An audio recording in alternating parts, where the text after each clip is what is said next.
আসসালামু আলাইকুম রহমতুল্লাহ। প্রিয় দর্শক, কেমন আছেন? আশা করি ভালো আছেন। প্রিয় দর্শক, আজকে এইচএসসি 2025-এর ফলাফলটি প্রকাশ করা হয়েছে। প্রিয় দর্শক, এই এইচএসসি ফলাফল বিশ্লেষণ করে দেখা গেছে 3 বিষয়ে বেশি ফেল করছে।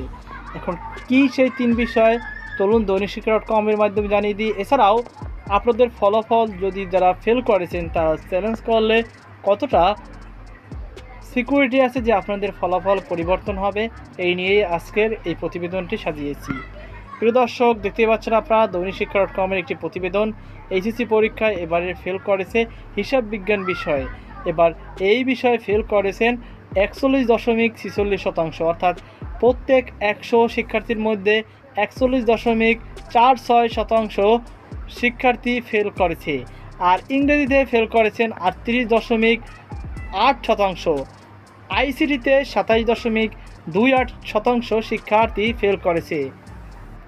আজকে 16 অক্টোবর সকাল 10টায় শিক্ষা বোর্ড থেকে একযোগে এ ফল প্রকাশ করা হয়।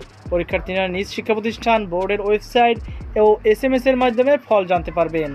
প্রিয় দর্শক, এদিকে এসএসসি সমান পরীক্ষায় জিপিএ 5 পেয়েছেন 69,097 জন পরীক্ষার্থী। প্রিয় দর্শক, আরেকটি প্রতিবেদনকে আপনাদের সামনে আমি হাজির করতেছি। প্রিয় দর্শক, দৈনিক শিক্ষা .com-এর আরেকটি প্রতিবেদন, এইচএসসির খাতা চ্যালেঞ্জ আবেদন যেভাবে। প্রিয় দর্শক, প্রতিটি পত্রের জন্য 150 টাকা হারে ফি প্রযোজ্য। দ্বিপত্র বিশিষ্ট বিষয়ের ক্ষেত্রে উভয় পত্রের আবেদন করতে হবে। পরবর্তীতে স্ক্রিনে প্রদায় ফি এর পরিমাণ দেখা যাবে। প্রিয় দর্শক, দেখতেই পাচ্ছেন আপনারা এইচএসসি ও সমমানের ফল প্রকাশ হয়েছে 16 অক্টোবর। ফল অসন্তুষ্ট পরীক্ষায় পুনর্নীক্ষার আবেদন সুযোগ পাবেন। এই আবেদন শুরু হবে শুক্রবার 17 অক্টোবর থেকে চলবে 23 অক্টোবর পর্যন্ত। প্রতিটি পত্রের জন্য 150 টাকা খরচ হবে। সোমবার 13 অক্টোবর ঢাকা মাধ্যমিক ও উচ্চ মাধ্যমিক শিক্ষা বোর্ডের এক চিঠিতে এ তথ্য জানানো হয়। প্রিয় দর্শক, চিঠিতে দেওয়া হয় এইচএসসি পরীক্ষা 2025 এর ফলাফল পুনরীক্ষার নিয়মাবলী জানা যায়। দিতে পারছেন rescrutiny.edu.result.gov.bd এ গিয়ে নির্ধারিত স্থান রোল রেজিস্ট্রেশন নম্বর পূরণ করতে হবে এবং বোর্ড ড্রপ ডাউন থেকে বোর্ড নির্বাচন করতে হবে, অতঃপর সাবমিট বাটনে ক্লিক করতে হবে। এরপর মোবাইল নম্বর দিতে হবে। পুনর্নিরীক্ষণের ফলাফল প্রকাশিত হলে এই নম্বরে SMS ভিত্তিতে পাঠানো হবে। পরবর্তীতে স্ক্রিন এর শিক্ষার্থীর বিষয় ভিত্তিক ফল দেখা যাবে। এক বা একাধিক বিষয়ে ফল পরীক্ষার জন্য বিষয়গুলো নির্বাচন করে ফি প্রদান করুন বাটনে ক্লিক করতে হবে। প্রতিটি পত্রের জন্য 150 টাকা হারে ফি প্রযোজ্য।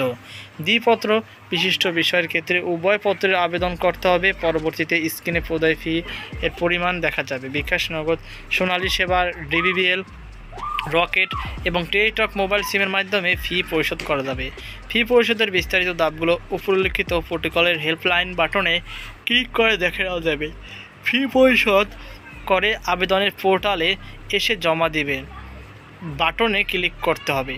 উল্লেখ্য যে ফি দিয়ে একবার আবেদন জমা দেওয়ার পরে আরও বিষয় যুক্ত করতে চাইলে একইভাবে তা করা যাবে, তবে এক্ষেত্রে নতুনভাবে মোবাইল নম্বর দেওয়ার প্রয়োজন হবে না। এছাড়া ফি পরিশোধের আগেই যদি আবেদন পরিবর্তন বা পরিমার্জনের প্রয়োজন হয় সেক্ষেত্রে মুছে ফেলুন বাটনে ক্লিক করে নির্বাচন করুন যেগুলো জন্য এখন ফি প্রদান করা হয়নি, প্রত্যাহার করা যাবে এবং নতুন করে বিষয় নির্বাচন করা যাবে। তবে একবার ফি জমা দিলে আবেদনকৃত বিষয়গুলো আর বাতিল করা যাবে না এবং কোনো অবস্থাতেই ফি ফেরত দেওয়া হবে না। ম্যানুয়াল কোনো আবেদন গ্রহণ করা হবে না। তো প্রিয় দর্শক, এই ছিল আমাদের সর্বশেষ আবেদন। সকল আল্লাহ হাফেজ।